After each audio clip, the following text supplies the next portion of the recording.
well, good afternoon. Bob Broking and the White Spider YouTube channel back with the next review and project that I want to complete on the Yamaha WaveRunner.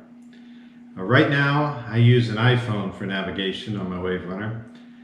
I use the Navionics app on the iPhone in a waterproof case mounted on a sturdy RAM mount in the cockpit, and it survived a lot. It survived crazy days in the Gulf of Mexico, crazy things on rivers, crazy thing on lakes, but I want to move that phone off the dashboard, secure it somewhere where it's in a water-resistant, waterproof situation, and use it for emergency communications and not for navigation. I want a bigger screen. I want one that you can see in the light much better. And I decided I need a Chartplotter. And that's the last sort of upgrade I'm going to do to the WaveRunner before I do some much longer trips here in the near future. So I went through all the data. I looked at Garmin, I looked at Lowrance, I looked at Ray Marine, I looked at Humminbird, and decided on the Lowrance Elite Ti2 7-inch Chartplotter Fishfinder combination. It's proven, it's been around for a couple years. It's on other WaveRunners out there you can find on YouTube, and has a touch screen so you can zoom in and zoom out and do different actions right with your on the touch screen. It also has a few buttons that allow you to help with the touch screen. So I'm going to mount it on the cockpit, more on that later, but this is what the project's about. Let's see what we got from Lowrance. Okay, right on the top appears to be the head unit with a sunscreen on it, plastic, heavy duty sunscreen, and then this is the head unit. Beautiful, waterproof, connections for power and transponder and NEMA if you want to control other systems on your boat. I believe this is where a RAM mount's going to fit rather securely, and I'm going to use a C-ball, 1.5 inch ball, and I'm going to be able to mount that very securely to the cockpit. And also it's going to be quick release, 2 cables off, take it off the RAM mount, put it in the car, and you're good to go. So looks like a beautiful unit, and of course more on that later. Let's see what else is in the box. Okay, we have a rather flimsy looking plastic, or is it metal? Looks to be plastic. I'll look at it for sure when I get out of it, but a mount for the transponder unit off the back of your boat or WaveRunner. The Navionics documentation for the map set that's preloaded. I got Canadian and US maps preloaded on this unit. It's going to cover all the rivers, lakes, and coastal areas, exactly what I need here in Florida. And if I want to take it anywhere else in the United States or Canada, I'm covered as well. So just the map set. We have the installation manual. We have a quick start guide, addendum,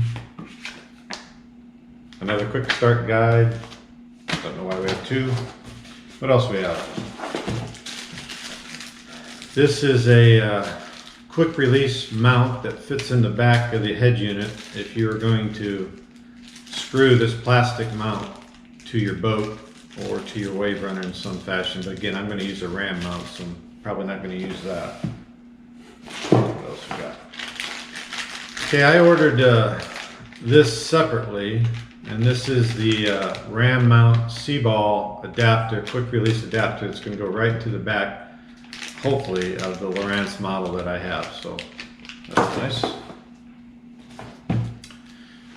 Okay, power cord.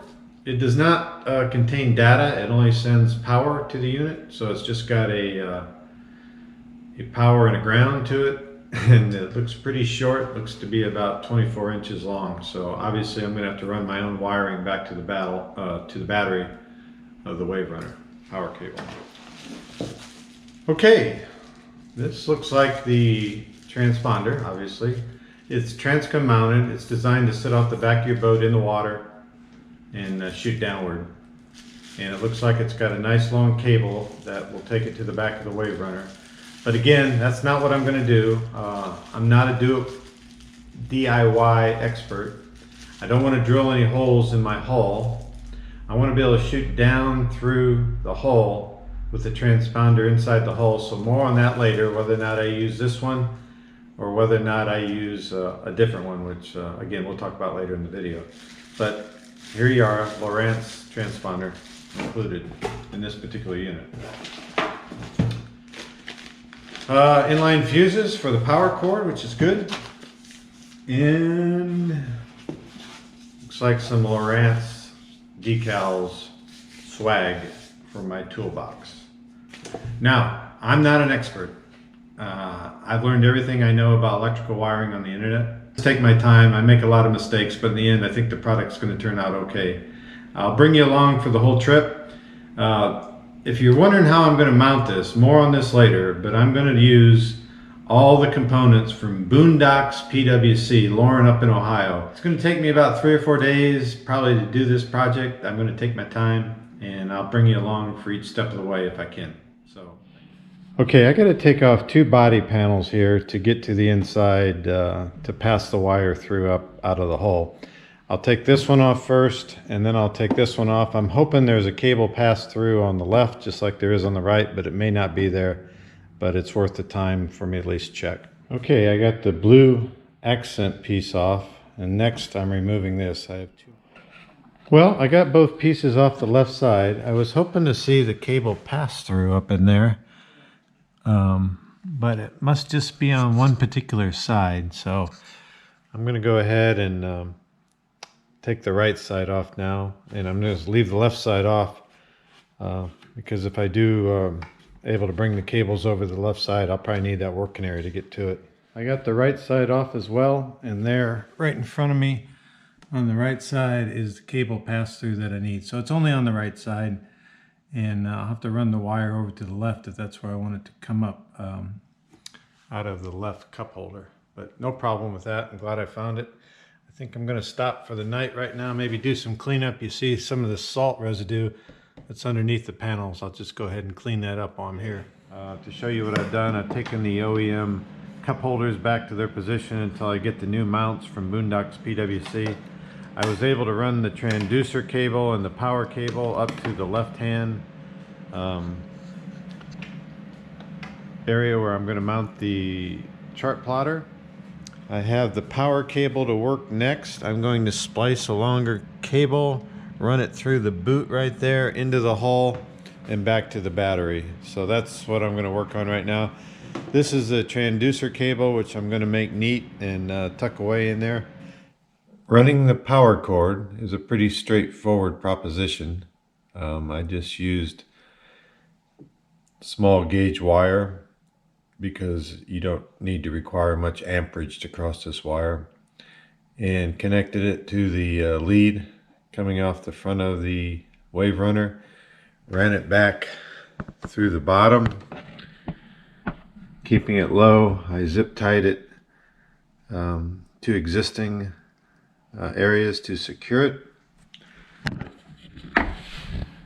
Came back to the battery and put it on the positive and negative. Of course, on the positive you have the fuse holder before you get to the battery to protect the Chartplotter, and it's a pretty straightforward install. For the transducer cable, since you have so much of it, you need to tuck it away. And you'll see that I just coiled it up into a coil and zip tied it securely to some items up there. And then I ran it lower down through the hull, coming out to the back. Now don't laugh at this, but this is a beta test only. And you'll see it duct taped to the bottom of the boat. And that is currently in beta testing. I've had one test and it registered the depth exactly correct. So I want to do a couple more tests and then I have a more permanent solution which will look a lot prettier than that. Hey, I'm getting the DUCT SEAL ready. It looks like C4 explosive, but it's really just a sealant. And of course I'm doing it on the kitchen counter and not on a proper workbench. So it's going to go right down there in the lowest part of the hole. So now the DUCT SEAL's down there and I just need to press the transducer and get it as thin as possible underneath the transducer. Alright, this is the final installation of the transducer.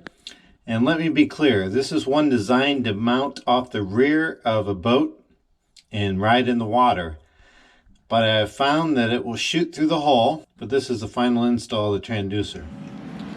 I have it hand tightened together. Let's see how it fits.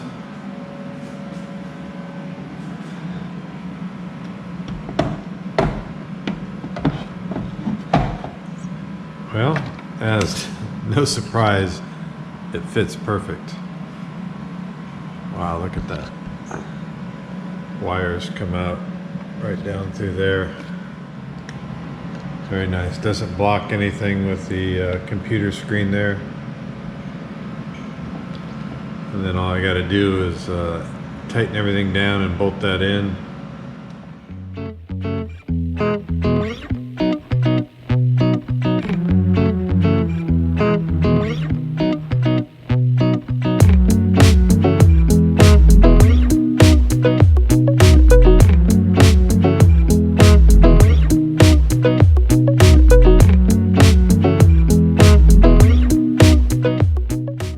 The Lowrance 7-inch Chartplotter installed on the BOONDOCKSPWC mount.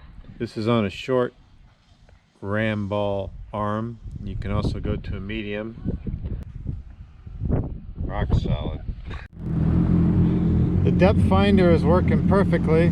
Transducer is registering 11.1 feet of depth of water right here, and I know that's spot on.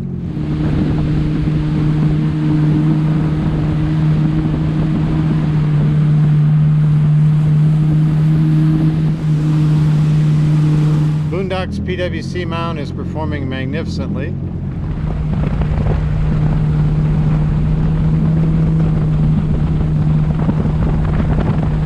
Okay, well, the Lowrance Elite Ti2 Chartplotter and Fishfinder works great. I'm getting the correct depth on the maps, and it's a beautiful install, so I'm very happy. So project complete.